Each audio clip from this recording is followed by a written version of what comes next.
a trajectory towards Los Angeles. So at about 11 o'clock at night, the air raid sirens went off, and from 11 till like 2 in the morning, there was a constant booming as the anti-aircraft guns expended thousands of rounds of ammunition. Searchlights were playing in the sky. People died. There were at least 6 casualties, several from heart attacks, some from car crashes, some from being hit by ordnance falling back to earth. A lot of damage to homes with, you fire thousands of rounds of anti-aircraft fire into the air, and there's pieces of junk's going to fall back down and cause some damage. Those of you who want to celebrate firing a gun in the air, remember that. Okay. The Army said this was a real alarm. But the next day, higher authorities, Harold Stimson, the Secretary of War, said, no, nothing happened, it's just war jitters. So it quickly dropped from the media, and it dropped from everybody's memory because World War II was on. Jimmy Doolittle's raid took place shortly after this.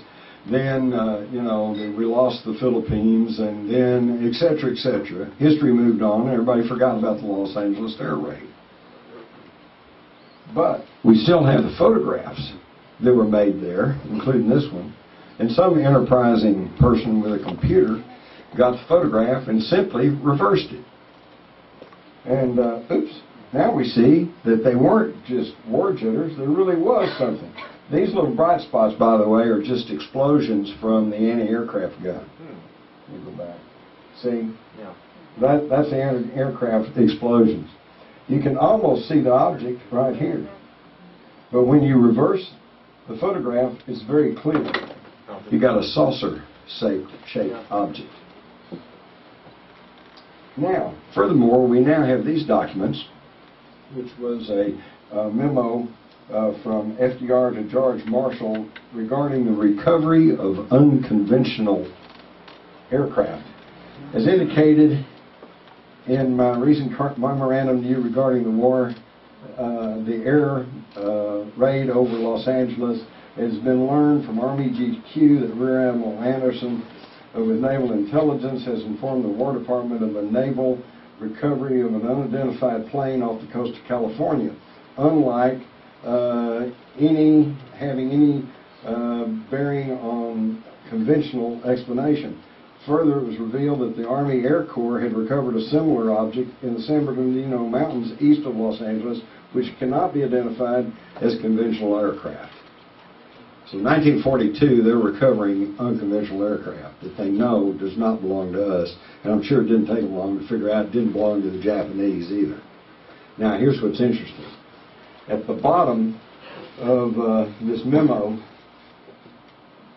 we see that George Marshall says, that the Chief of Staff, I have further ordered a thorough investigation of all War Department files regarding unconventional aerial phenomena reported since 1897, the very year of the Aurora spaceship crash.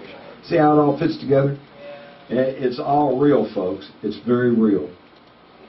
Of course, you know about the Foo Fighters during World War II, and the Germans. We said, well, here's a clip from the New York Times. Said it's the Nazis' newest war device. And after the war, we found out the Nazis thought they were some kind of secret weapon of ours. Okay? So it didn't belong to any of us. The Japanese reported them too, by the way. And there were reports of these fireballs in the Pacific. Now, some of these may have indeed been a Nazi secret weapon called the Fireball, or the Fireball, which was a little device that they would put up in the bomber formations in the hopes of disrupting their electrical systems. Okay? The problem was, back then, we were using these heavily insulated wires and vacuum tubes, and they didn't really have that much effect. Today, they might really have an effect on a computer or something that's not protected. Saucers of the Reich. We know, and it's historic fact, that they had flying saucers on the drawing board. We've already covered some of this in the rise of the Fourth Reich, so I'll skip on through it.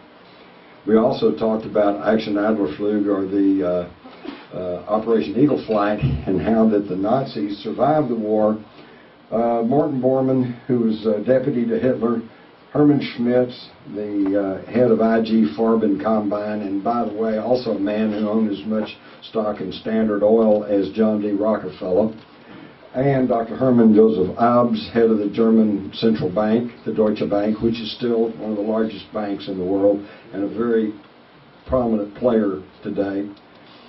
They created more than 750 corporations in addition to about 700 corporations that they had already had set up in Switzerland.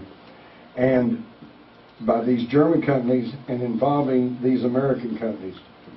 And it was all handled through the Bank of International Settlements, through the Deutsche Bank, Chase Bank, Union Banking Corporation, and of course, if you'll remember my talk from Rise of the Fourth Reich, who was handling the money for the Nazis through Union Banking Corporation? Prescott Bush, okay, the grandfather of George W. and the father of George Herbert Walker Bush. The attorneys for the Nazi Schroeder Bank that was handling it for Baron von Schroeder, who was Allen Dulles and John Foster Dulles. Now this is how the Nazis got a foothold in the United States after the war, because after the war, John J. McCloy, who had been head of National City Bank, which is now Citicorp, was one of the largest lenders of money to the Nazis. In fact, he sat in the same box with Hitler in the 1936 Olympics. And all of this just kept going. Business is just business.